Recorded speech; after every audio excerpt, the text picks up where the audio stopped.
திருப்பூர் மாவட்டம் உடுமலையில் உள்ள இந்திய ஐக்கிய கம்யூனிஸ்ட் கட்சி மாவட்ட தலைமை அலுவலகத்தில் புரட்சியாளர் கல்யாண சுந்தரம் அவர்களின் 126வது பிறந்தநாள் விழா அக்டோபர் 19 அன்று சிறப்பாக நடைபெற்றது.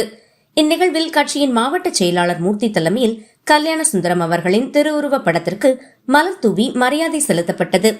அதன் பின்னர் பொதுமக்களுக்கு இனிப்புகள் வழங்கி பிறந்தநாள் விழா கொண்டாடப்பட்டது. மாவட்ட தலைவர் நாராயணன் மற்றும் மாநில குழு உறுப்பினர் அபாஸ் கல்யாண சுந்தரம் அவர்களின் சிறப்புகள், தொழிலாளர்களுக்காக அவர் செய்த பல்வேறு தியாகங்கள், சலுகைகள் மற்றும் உரிமை போராட்டங்களை பற்றி உரையாற்றினார்.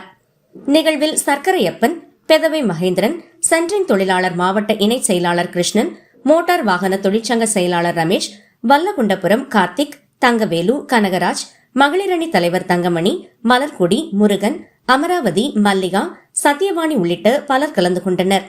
இறுதியாக மடத்துக்குளம் ஒன்றிய செயலாளர் முருகன் நன்றியுரை வழங்கினார்.